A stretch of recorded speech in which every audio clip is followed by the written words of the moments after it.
Hello and a good day to you. So the names Myojo, Maggi, and in recent years Mama and Samyang are probably names that all Singaporeans are familiar with.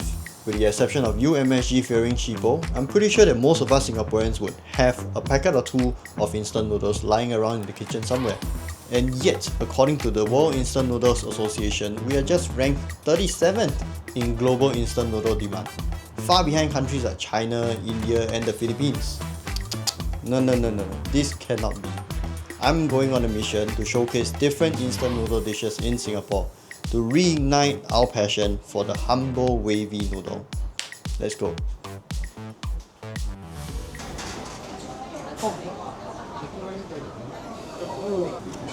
Wow, I'm hurting market. Right, so now I am at 海鲜煮粥 Kou Mian at Gangsa Rd, just a little bit off Hillian Mall at Bukit Panjang.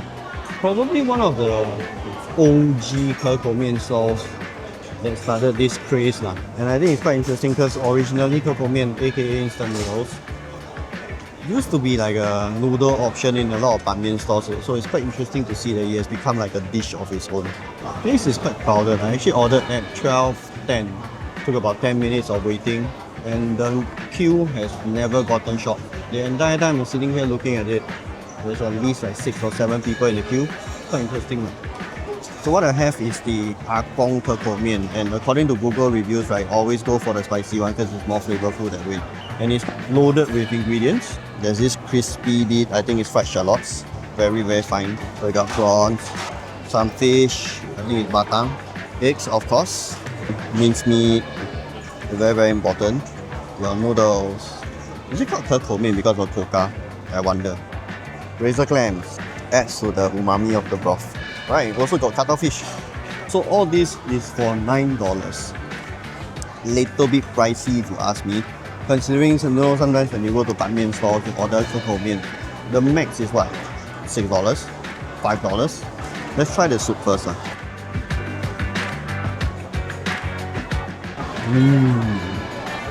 Ooh. This is nice. You can taste the chili, but it doesn't overshadow the base soup itself, which is very fragrant, very flavorful in itself. Let's try the noodle. For this kind of noodle, generally it's supposed to have a bit more of a springy, micro-spring sort of texture. The texture is comforting. Everything about it is comforting. Look at the waviness. There's just something about the instant noodle that makes you want to take a massive bite and wolf down the whole thing at one go. This is not made for like small mouthfuls. The shock part is when you have like a big bunch of the noodle and then you take the whole bite in. So of course blow first. It's a very homely experience. I mean, after all, the genesis of it all is always, you know, late nights, you want to cook something for yourself. You whip up that Maggi or that Myojo or that coca noodle, and then you throw whatever ingredients inside, and then that's your sup for a late night. But beyond the noodle, what stands out is really the number of flies around the area. No lah. What really stands out is the broth that truly elevates this Kou Mian to a truly Kou Mian. Don't shock.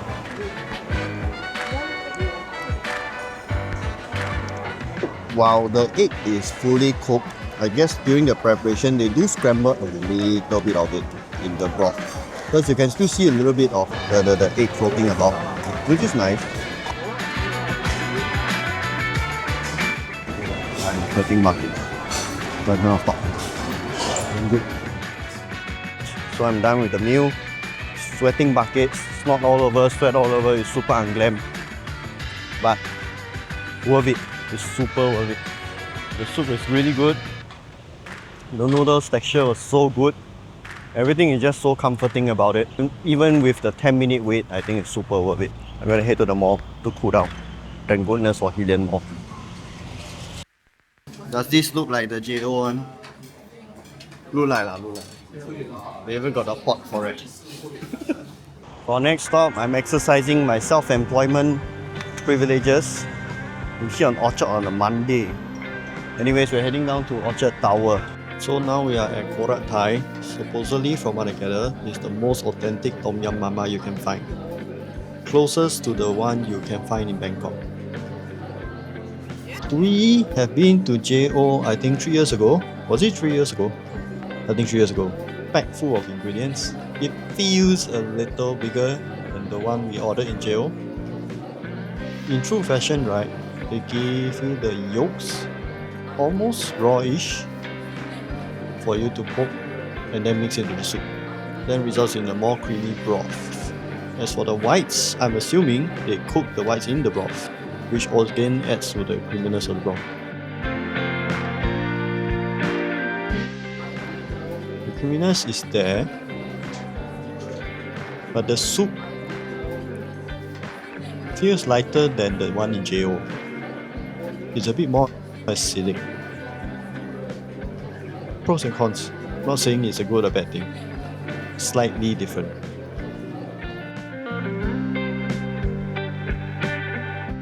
Every time I drink the broth, it's like a shock to my senses. Very sour, right? Mama noodles.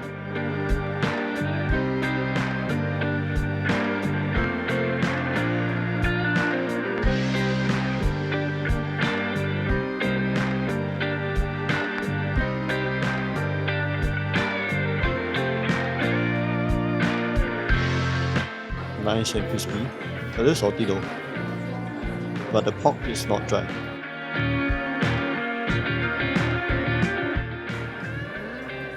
Reminds me a bit of the kind you get at those two Tang places. There's a bit of that porky flavor when you bite into it. Might be a bit off-putting for those who don't like the very strong porky smell.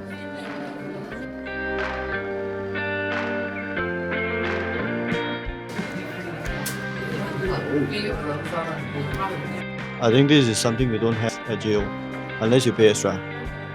The base version don't have, right? If I remember correctly. Not bad, very sweet.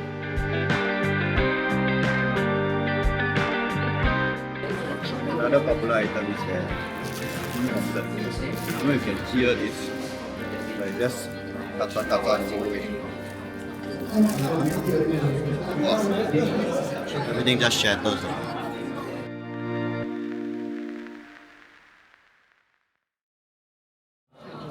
I feel like it tastes more fried than egg. Honestly, I feel the Tom Yum Mama, while it looks similar to the one in Jeh O, taste-wise is different a little. Ultimately, I feel that it's a little too acidic for me, to the point that I think nearing the end of the meal, halfway through in fact, I was feeling a little bit, for a lack of better word, jelat from the sourness. But either way, it's not bad. I can see why a lot of office workers around here tend to favor this place as their lunch spot. It's not something that I will suddenly crave and try again. But yeah.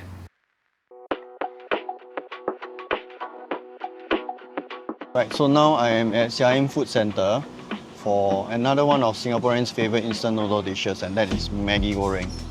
So the thing with Maggi Goreng is that you can actually find it in almost every corner of Singapore. Just head to any prata mamak, they also serve it. But what's so special about here at Siam Food Centre at Farasha by Intan, it's apparently one of the more popular ones in Singapore. So much so that when I'm here, there was a line in front of me.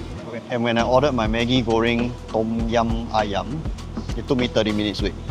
But the 30 minutes wait is not so much for the Maggi Goreng, it's actually for the fried chicken that I ordered it with. So what happens is that they actually fry it in small batches, which is the reason why it takes quite a while for it to get. But portion-wise, it does look quite big. I think they used maybe 2 packets of it. Now they did a bit of a price revision. From what I understand, it used to be $4.50 for the Maggi Goreng Tom Yum ayam. But now, it's about $7.50. Quite pricey, So I got the Maggi Goreng Tom Yum ayam. Wife's not feeling for Maggi, she went with the nasi goreng instead. But I think it's the same tom yum thing, which apparently is the more popular flavour they have here. And both of these add up to $15, so I'm assuming it's $7.50 each. Alright, let's try the noodles.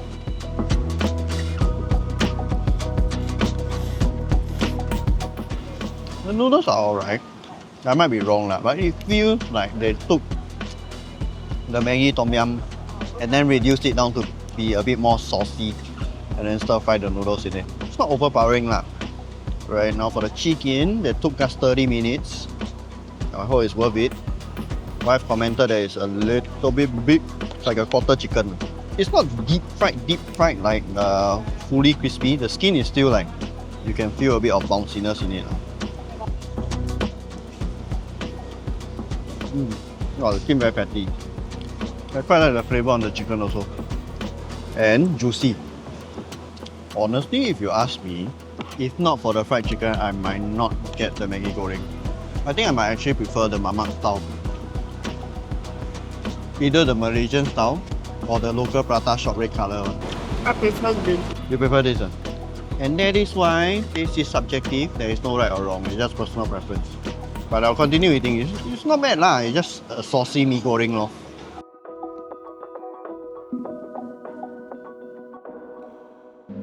Right, so now we are at Orchard Central for Malatang, aka Chinese Yong Tau Wu. We're located right now in Orchard Central for Yang Guo Fu. Not so hidden gem lah. This one is very obvious right at the back of Orchard Central. This is my second time here lah, and I actually quite like the stuff here. I feel it's one of the better Malatang chains in Singapore. Ingredients are fresh, soup is nice.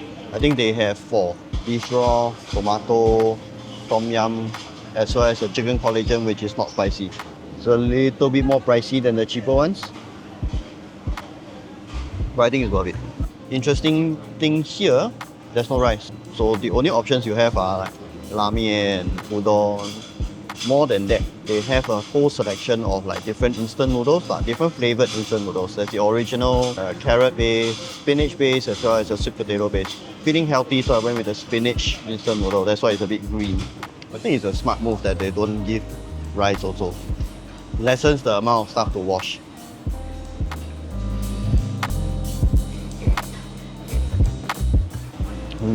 Damn shook.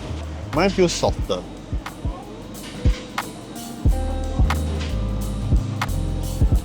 Right. So anyway, generally my approach with this kind of like Yong Tau Fu lah, Malatang lah, Mala Xiang Guo lah, semi-vegetarian. I don't pick a lot of meat options. It's mostly tofu, mushroom, veggies and stuff. With the only exception of this one thing here, which I quite surprised when I tried it the first time. It's the luncheon meat, the Chinese luncheon meat. The porky flavour is a lot more intense compared to like your typical ma ling lah, all that. Texture is nice also lah, so it's damn shook.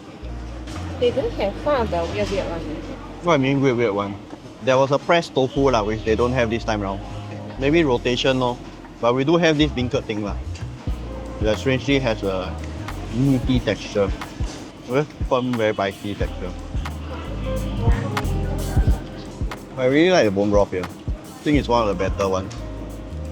So while I only pick most of the non-meat stuff, right, I think it's also nice to note that they do have like very premium-ish meat and seafood stuff. I saw like octopus, red prawn as well, some other more atas meat stuff. Also thank goodness for the beef, man. Somehow this jiao la doesn't feel as spicy as the last time. Maybe because of the egg. Next time I try zhong la but with the egg.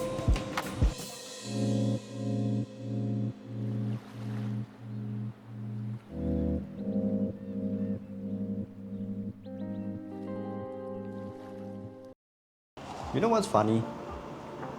While the original intention of the wavy noodles was for smaller packaging and faster, better cooking, the shape of the noodles did bring about some benefits. The wavy shape gives it a nice stretchy spring to it.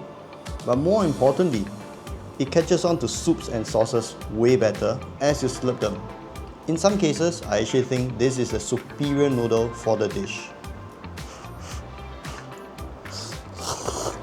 What's your favorite instant noodle dish? Let me know in the comment section below and I'll try them out when I can. If you enjoyed the video as much as I enjoyed making it, do consider dropping a like, maybe subscribe if you want to watch more. There are also similar videos here and here. And as always, I'll see you in the next video. Happy holidays!